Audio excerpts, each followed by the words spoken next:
जो विधायक कभी नहीं बने, न सांसद बने, मेरी पार्टी इतना बड़ा सम्मान देने का काम किया, एमएलसी बनाने का काम किया, मंत्री पद देने का काम किया। और वही हमारे नेता, शीर्ष नेतृत्व आदरणीय प्रधानमंत्री जी के खिलाफ उन्हें अनाप शनाप बोला, एनडीए के नेता के खिलाफ अनाप शनाप बोला, तो कितना बर्दाश्त करता बीजेपी के करेगा। देखिए, इकाई को किशन चौधरी हमारे बड़े भाई हैं, इनको देखते थे, बहुत इतना मेहनत करते थे, जो ग्रास रूट के कार्यकर्ता को सम्मान देने का काम नहीं वो किए और किसी और को सिंबल दे दिया, तो स्वाभाविक है कोई भी कार्यकर्ता काम करेगा तो उसको सम्मान देना फर्ज बनता है, कोई भी पार्टी हो। जैसे मैं उम्मीदवार हूँ एनडीए के, तो मैं कार्यकर्ता के रूप में मैंने काम किया है।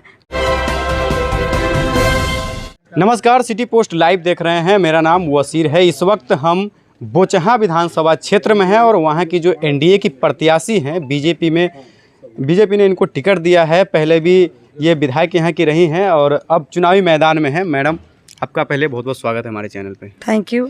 आप मैडम चुनावी मैदान में हैं, आपके सामने तीन हैं, दो कैंडिडेट है। एक तो यहाँ के कद्दावर नेता माने जाते थे, रमई राम उनकी पुत्री हैं, और एक राजद के कैंडिडेट है। आप अपने आप को कहाँ पर पाती हैं? देखिए, सबसे पहले मैं अपने शीर्ष नेतृत्व को आभार प्रकट करती हूँ और एनडीए के शीर्ष नेतृत्व को आभार प्रकट करती हूँ कि मुझे प्रत्याशी बनाने का काम किया। और मैं प्रत्याशी नहीं, हमारे बोचहां विधानसभा के एक एक कार्यकर्ता प्रत्याशी के रूप में सभी जगह काम कर रहे हैं। कमल बोचहां में खिलेगी। एक वक्त था जब आप 2015 में निर्दलीय जीती थी, रमई राम को हराया था। उसके बाद फिर 2020 का वक्त आया, आपको टिकट नहीं दिया गया, यानी मुसाफिर पासवान को यहाँ से उतारा गया। कितना दुख था, आपने रोया भी था उस टाइम? स्वाभाविक है, कोई भी कार्यकर्ता काम करता है। गठबंधन धर्म को निभाते हुए पार्टी का आदेश हुआ, मैं चुनाव नहीं लड़ी और अभी उपचुनाव है, तो पार्टी ने हमको इतना बड़ा सम्मान देने का काम किया है। जो काम बीजेपी में कोई भी वर्कर ग्रास रूट पे काम करता है तो उनको सम्मान पार्टी देती है। जीता जागता उदाहरण मैं हूँ। एक सवाल है, मुकेश सहनी ये दावा कर रहे हैं कि उनके पास निषाद वोट है, उसके बाद पासवान वोट है, दोनों मिलाकर के 50,000 तो यूं ही पुर जाते हैं, और उसके बाद अन्य जातियों का वोट मिल जाएगा तो 1 लाख पुर जाएगा। उनके कैंडिडेट आराम से जीत जाएंगे, आपको मात दे देंगे वो। देखिए, करने और कथनी में बहुत अंतर है, क्योंकि जो जिस नेता का नाम ले रहे हैं वो नेता कभी वार्ड भी जीते हैं क्या? जी। और सबसे पहले तो जो विधायक कभी नहीं बने, न सांसद बने, मेरी पार्टी इतना बड़ा सम्मान देने का काम किया, एमएलसी बनाने का काम किया, मंत्री पद देने का काम किया। और वही हमारे नेता, शीर्ष नेतृत्व आदरणीय प्रधानमंत्री जी के खिलाफ उन्हें अनाप शनाप बोला, एनडीए के नेता के खिलाफ अनाप शनाप बोला, तो कितना बर्दाश्त करता बीजेपी के करेगा। बीजेपी के कार्यकर्ता किसी को देने का काम करता है। बोचहां में जब 2020 में मैंने चुनाव नहीं लड़ी तो एक एक कार्यकर्ता लगकर उनका उम्मीदवार को जिताने का काम किया। तो देने का काम बीजेपी करती है, लेने का काम नहीं करती है।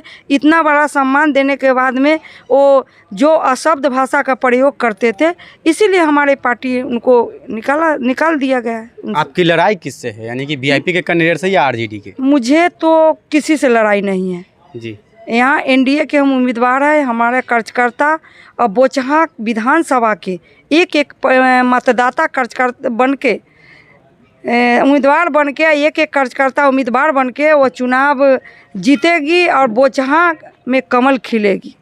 यानी कि आप चुनाव में अपने आप को आगे पा रही हैं। क्या लगता है यहाँ से कि आप कितने मार्जिन रहेगा जीत का?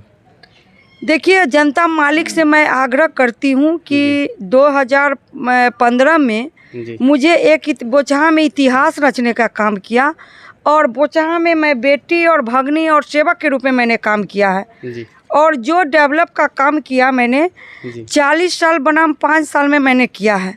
और जो बचा हुआ काम है तो जनता मालिक से आग्रह करती हूँ कि फिर मुझे मौका दें और मैं सरकार में हूँ।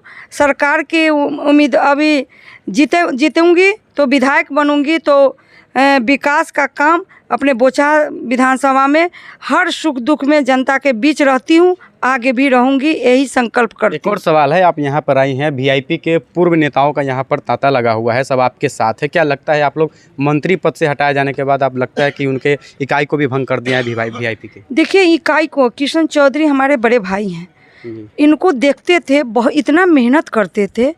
जो ग्रास रूट के कार्यकर्ता को सम्मान देने का काम नहीं वो किए और किसी और को सिंबल दे दिया, तो स्वाभाविक है कोई भी कार्यकर्ता काम करेगा तो उसको सम्मान देना फर्ज बनता है, कोई भी पार्टी हो। जैसे मैं उम्मीदवार हूँ एनडीए के, तो मैं कार्यकर्ता के रूप में मैंने काम किया है, तो आज उम्मीदवार बने हैं।